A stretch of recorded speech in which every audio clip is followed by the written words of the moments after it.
Thank you for introducing me, and also thank you very much for inviting me such a very nice mini symposium. So I do my best for impressing you. Anyway, today my talk is more or less phenomenological, but I would like to present the strategy for alloy design of hydrogen-resistant material.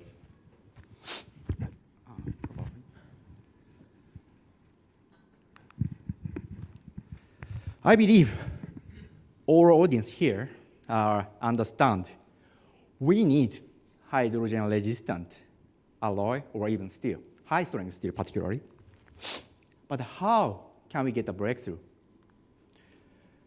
Then we must point out phase stability. I know here that everyone knows the phase stability is very important, particularly in a metastable austenite. But don't be disappointed. I will explain step by step. Then maybe, I believe later, you will be impressed sufficiently. Then this is a very fundamental result. This is one of my results, but anyway, this is a general one. This is a case of BCC Martens transformation. So normally, BCC martensite is very susceptible to the hydrogen embrittlement. That is very well known. So what we selected is two alloys. One is like a type 304 like steel, but with different carbon concentration. Then this alloy system showed a preferential stress-assisted Martens transformation. So therefore, even with a small strain, everywhere martensite exists. Then addition of carbon significantly suppresses the Martens transformation, but still Martens transformation occurs. Then first, let's see. When a Martens transformation occurs very preferentially, hydrogen embrittlement is very significant. Then this is a kind of inch test. After the pre-charging, I introduced the stress concentration site, but actually, regardless of the presence of notch, everywhere crack occurs. Then the crack actually occurs along the grain boundary that is fully covered by BCC martensite. This is the case of the alloy where the alpha prime Martens transformation preferentially occurs. Then even after the addition of the carbon that in austenite is more or less stabilized, crack anyway occurs. So this is a reason. This case, martensite, red one is a martensite. Even if the martensite formation is very partial, but such a martensite also causes a cracking. Then the crack tip has a high stress concentration. Then the stress concentration causes a further Martens transformation, then a propagation. Therefore, the transgranular crack propagation anyway occurs. Then as a result, deterioration of the mechanical property anyway occurs. So as you know, I know, everyone knows, BCC Martens transformation is any critical. We must suppress anyway. But my question is, Martens transformation is anyway good thing, except for hydrogen embrittlement.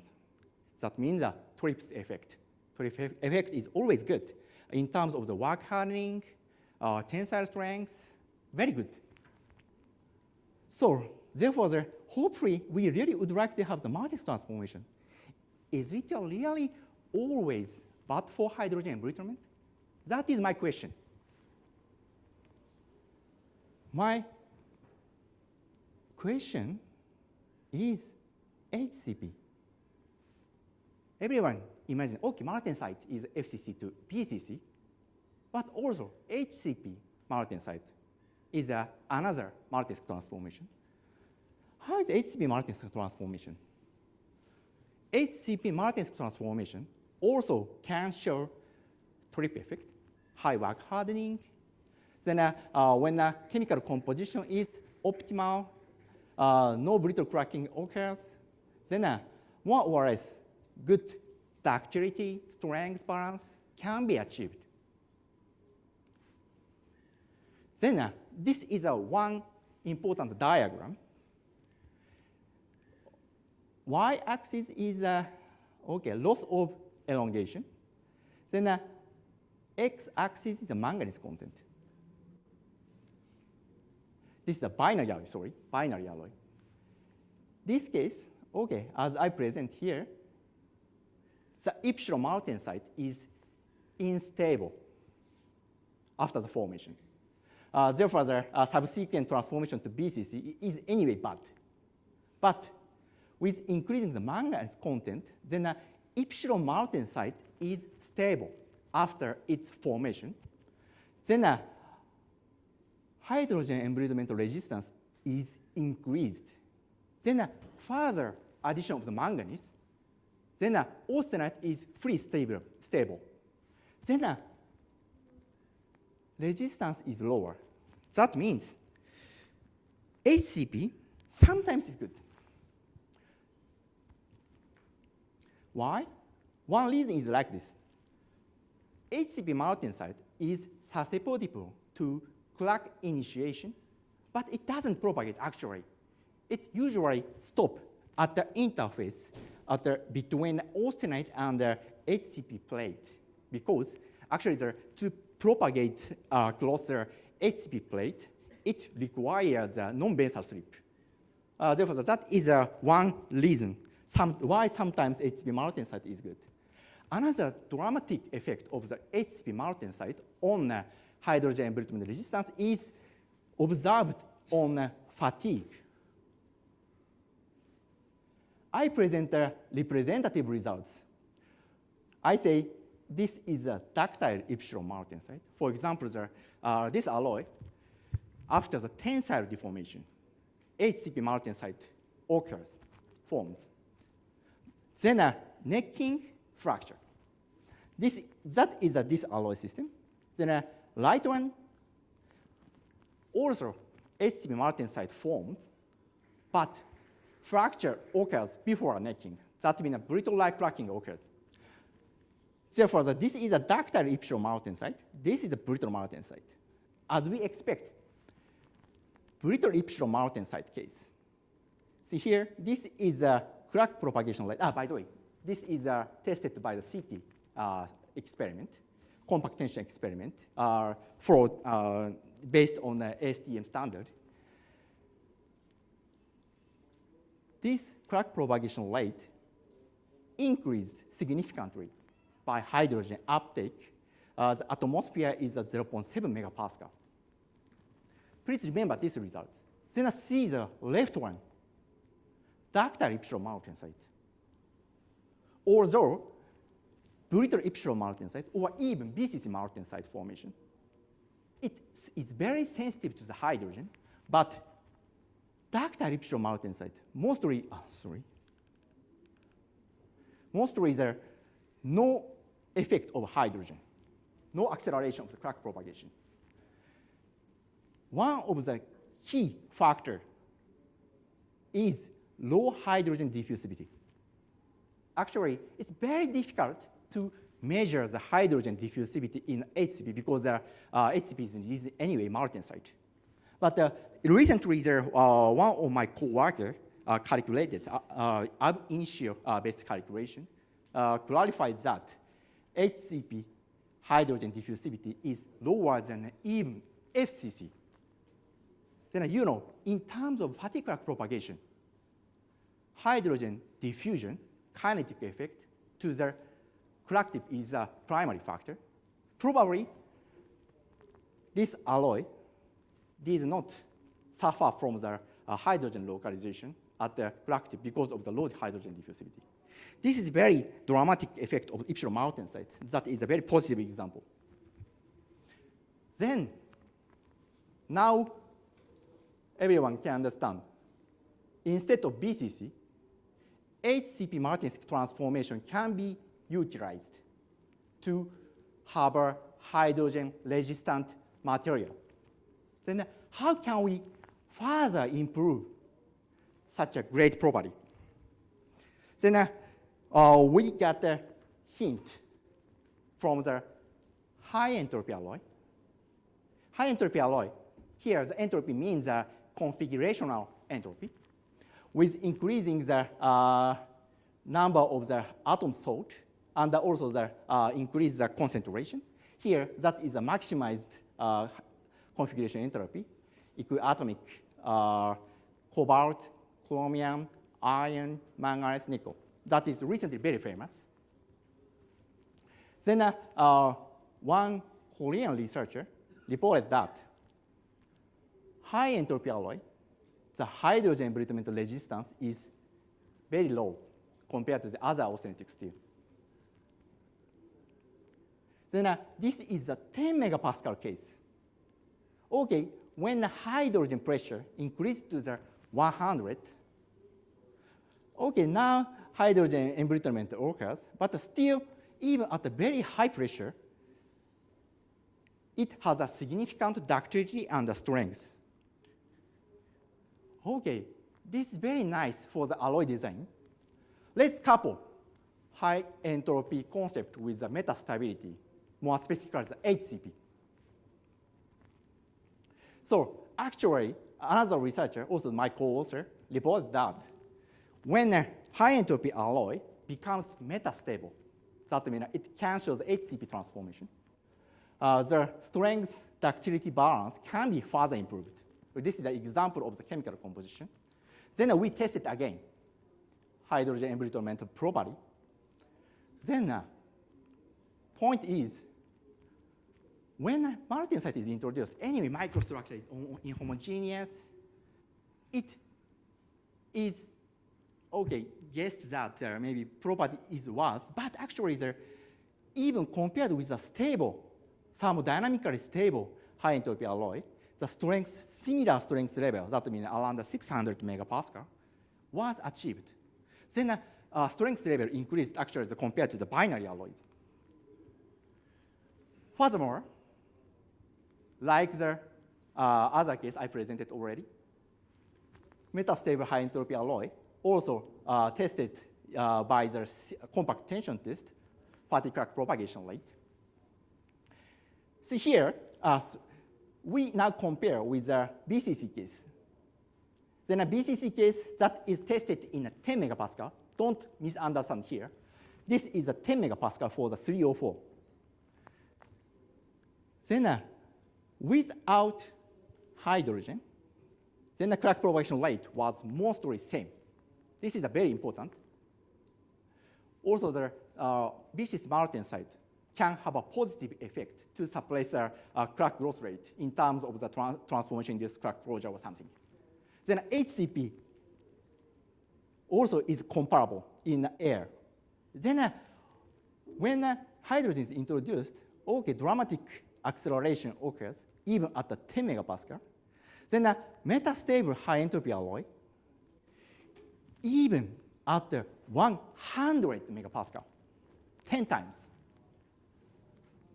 the crack growth rate is lower than the type 304. That means the metastable high entropy alloy with HCP phase has a good crack propagation resistance as well as a tensile property. This is a very important aspect. Then why is it so? Everybody can think, why such entropy is important? Actually, honestly speaking, I also don't know why. I need your comment. But as a phenomenological fact, when we observe the microstructure underneath the fracture surface, we observe the epsilon martensite band, then it contains a very fine cell. And also another microstructure characterization, we could confirm that non-basal slip was activated very significantly. Actually, the brittle epsilon martensite in iron normally does not show the non-basal slip. Instead, the twinning or something occurs. But this alloy can show the non-Basel slip. That means a very high accommodation capacity of stress. This may be a key, but still, this is under the debate. I really would like to discuss this point. Then now, Chairman said the 5 minutes remains. I really would like to discuss many researchers. My message is very clear. BCC Martin's transformation is any critical. Let's suppress. But the point is, let's utilize HCP martensite. Then, to improve further the strength level, let's couple the HCP martensite concept with high configurational entropy concept. This is my message. Then I'm really pleased to have any kind of discussion. Thank you for your attention.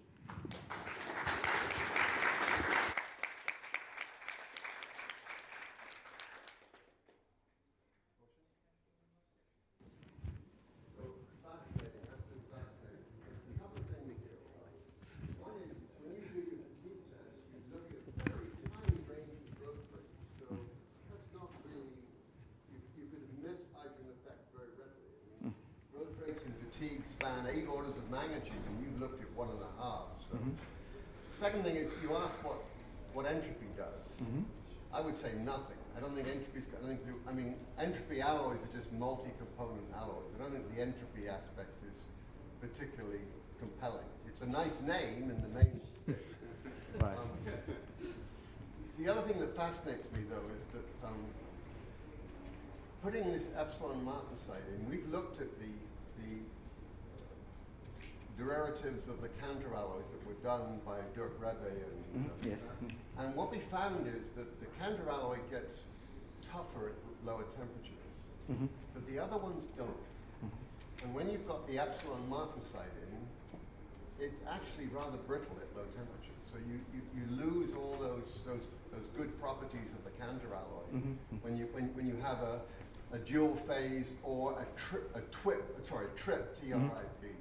Because that epsilon martensite is not the nicest of materials from a toughness point of view. In that case, I mean, we have never tried to do a toughness test, but we anyway tested a tensile test in 77 Kelvin, near 77 Kelvin.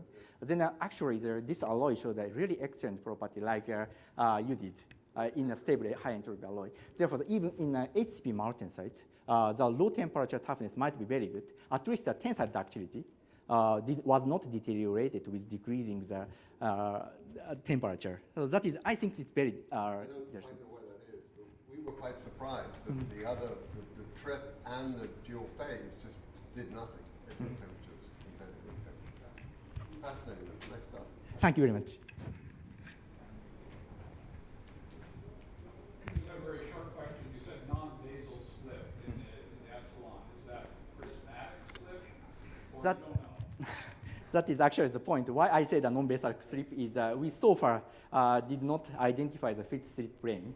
But yeah, so we are sure basal or prismatic. Sorry, prismatic or pyramid. I don't know, sorry. We did not identify. I'm interested about hydrogen charging methods. Having in mind that, for example, gaseous charging and electrochemical charging will produce very different effects. For example, the hardness of steels. In one case, we have a softening. In the other case, we have a hardening. So we have very different effects. What do you think about the effects of electrochemical charging, which is a little bit higher type of charging, on all these effects you mentioned here?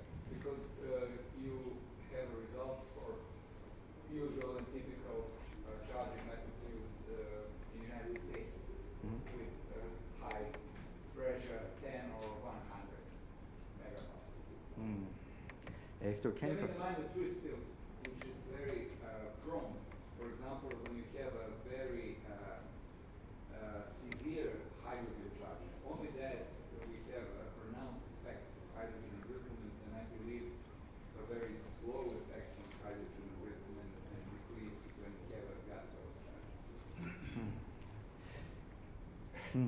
So gas and electrochemical charging, that difference is very important. Anyway, one point is, anyway, electrochemical charging is anyway slowly invades the specimen. Then it causes a hydrogen gradient actually.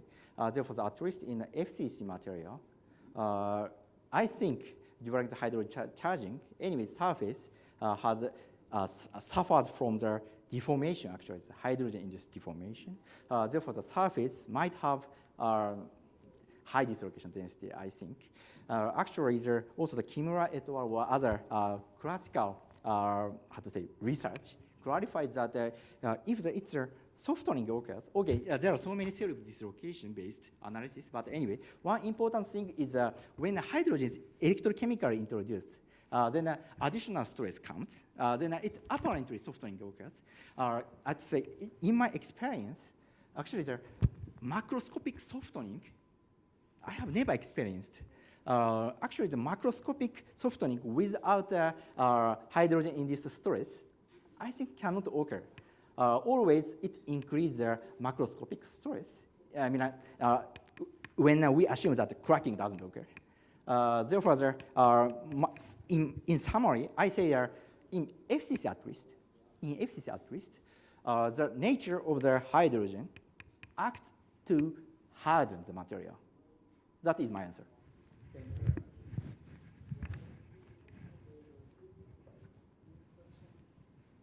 I want to ask one question here. Do we know about the mechanism of plasticity in this high entropy alloy in terms of atomistic or experiment? I don't know how much study has been done on this distribution movement. So what is different, basically, from this high entropy alloy compared to the I mean, basically, I believe, basically no significant difference, but at least one very important point is it seems that hydrogen diffusivity is different with increasing the much amount of the solute atoms. It seems that the hydrogen diffusivity is anyway lower. That is very important. Then another point is, in terms of hydrogen, I mean, there are so many hardening mechanisms, precipitation hardening, dislocation hardening, or something. Then when we consider the hydrogen embrittlement, very critical factor is hardness or microstructure inhomogeneity. That causes hydrogen segregation, right? Then in this regard, solution hardening actually doesn't cause such a significant inhomogeneity. Therefore, the solution hardening is one way to improve the strength without having a microstructure heterogeneity. Therefore, as Professor Ricci said, high entropy doesn't have the very significant effect, but in terms of the hydrogen embrittlement, maybe such a suppression of the microstructure heterogeneity with improved strength might be a key, I think.